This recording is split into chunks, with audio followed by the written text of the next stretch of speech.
le nord reste sous l'emprise des islamistes et des rebelles touaregs. Des islamistes qui pourraient bien profiter du chaos généralisé pour s'implanter durablement dans la région.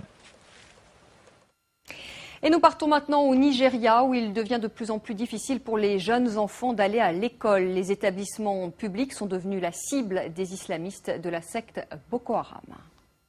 14 écoles détruites en un mois. Il est devenu très dangereux pour les enfants de Maïdigouri de s'instruire. Les attaques ont été perpétrées par la secte islamique Boko Haram. En langue Hausa, cela signifie l'éducation occidentale est un péché. Selon l'ONG Human Rights Watch, 7000 enfants seraient aujourd'hui privés de cours dans le nord-est du Nigeria, dans l'état de Borno. Les établissements de la région vivent désormais au rythme des consignes d'évacuation d'urgence et sous la menace permanente de ces agressions. Cette école est une institution publique. Elle propose une éducation à la fois occidentale et islamique et des repas gratuits pour les orphelins. Elle paye le prix fort de ces attaques car les pays arabes ont réduit drastiquement leurs subventions. Cette crise a de graves conséquences sur le financement de notre école. Pour les institutions internationales, envoyer de l'argent devient très difficile ou risqué.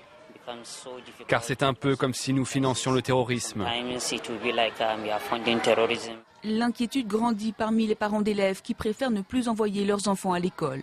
Les autorités tentent de remobiliser les familles pour que les écoliers restent dans le système éducatif et font remarquer que les établissements ciblés laissent pourtant le choix de l'éducation suivie.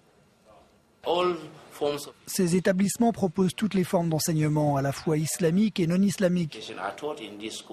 Il serait injuste de les fermer. Des attaques contre un système éducatif qui a pourtant largement profité aux membres de Boko Haram.